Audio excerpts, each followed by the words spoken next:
Hello everyone, આજે ફરીથી હું એક મારી નવી રેસીપી લઈને તમારી સાથે આવી ગઈ છું. તો આજે આપણે બનાવીશું અમદાવાદ માણેક ચોકનો ફેમસ એવો જામુન શોર્ટ્સ.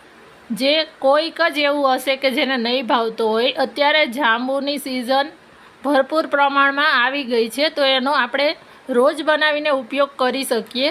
એના હેલ્થ બેનિફિટ પણ ઘણા છે. ડાયાબિટીક પેશન્ટ માટે તો જાંબુ અને એના સીડ્સ બે વરદાનરૂપ છે. તો અત્યારે મેં આ જાંબુ લીધા છે, જેને ધોઈ લીધા છે અને સરસ આવા મોટા અને પલ્પી હોય, જેમાં પલ્પનો ભાગ વધારે હોય એવા જાંબુ લેવાના, જેને સૌરાષ્ટ્રમાં અમે રાવણા કહીએ છીએ, જાંબુ પણ કહેવાતા હોય છે. હવે આ રીતે એને કટ કરવાના છે. તો એમાંથી ઠળિયાનો ભાગ રહેવા દેવાનો છે અને ઉપરથી એનો પલ્પનો જે ભાગ છે એ બધો જ એને ચાકુની મદદથી કાઢી લેવાનો છે. આમાં પલ્પનો ભાગ વધારે હોય એવા તમે જાંબુ લેશો એટલે એ મીઠા પણ હશે અને વધારે તમે પલ્પ એમાંથી કાઢી પણ શકશો. તો આ રીતે આપણે બધા જ જાંબુને કટ કરી અને એનો પલ્પનો ભાગ લઈ લઈએ છીએ. ટેસ્ટ કરી લેવાનો કે વધારે ખાટા નથી એ. હવે આને આપણે એમાંથી શોર્ટ્સ બનાવશું. તો એના માટે એક મિક્સર જાર લીધું છે મેં, અને મિક્સર જારની અંદર આપણે આ બધા જ જાંબુનો જે પલ્પ છે, જે એનો સ્કિનનો ભાગ, એ લઈ લેશું. હવે આની અંદર આપણે સ્વીટનેસ માટે ખાંડ લેવાની છે. તો તમે સાકર પણ લઈ શકો ઘરે બનાવતા હોય તો. અત્યારે મેં દળેલી ખાંડ મારી પાસે છે, એટલે મેં દળેલી ખાંડ જ 2 મોટી ચમચી લીધી છે, કારણ કે મારા જાંબુ પણ સ્વીટ છે એટલા માટે. અત્યારે મેં 150 ગ્રામ જાંબુ લીધા છે ને 150 ગ્રામ જાંબુની અંદર હું આમાંથી 2 ગ્લાસ બનાવીશ. હવે એમાં અડધી નાની ચમચી જેટલો સંચળ પાવડર લેવાનો છે અને અડધું લીંબુનો રસ લેવાનો છે.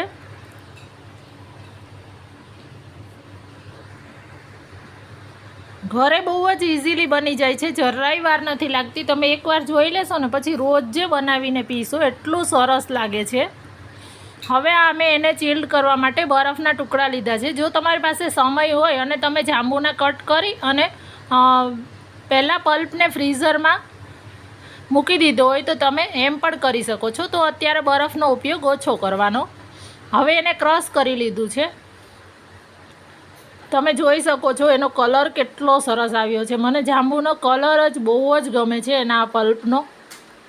અને જો થિકનેસ પણ બરાબર છે. હવે એને સર્વ કરીશું. તો એની સર્વિંગ સ્ટાઇલ પણ અલગ છે. આપણે બહાર પીવા જઈએ તો એ લોકો આ રીતે શોર્ટ ગ્લાસ જે આવે છે એની અંદર ઉપર આ રીતે લીંબુથી એની ધારને એક વખત લીંબુ લગાડી દેવાનું. ત્યાર પછી આ મેં એક ડીશની અંદર મીઠું લીધું છે, એ આની અંદર એમાં મીઠામાં આ ગ્લાસને આપણે આ રીતે ડીપ કરશું એટલે એની બધી જ જે ગ્લાસની ધાર છે એના પર મીઠાવાળી થઈ જશે. હવે એની અંદર આપણે આ શોર્ટ્સ છે એ સર્વ કરીશું, જાંબુન શોર્ટ્સ. અને આ જે મીઠાવાળી સીપ કરીને તમે જ્યારે પીવું છો ને ત્યારે જે મીઠું અંદર આવે છે ને, ખાટું મીઠું ખારું, એટલો સરસ ટેસ્ટ લાગે છે ને. તમે જોઈ શકો છો કે કોઈ નહીં કહી શકે કે તમે આ ઘરે બનાવ્યું છે. માર્કેટ સ્ટાઇલ અને એકદમ ઓછા ખર્ચે. ઘરે અત્યારે સિઝન છે તો તમે પણ બનાવી દો જાંબુન શોર્ટ્સ. કોને કોને બહુ જ ભાવે છે એમને પણ શેર કરજો.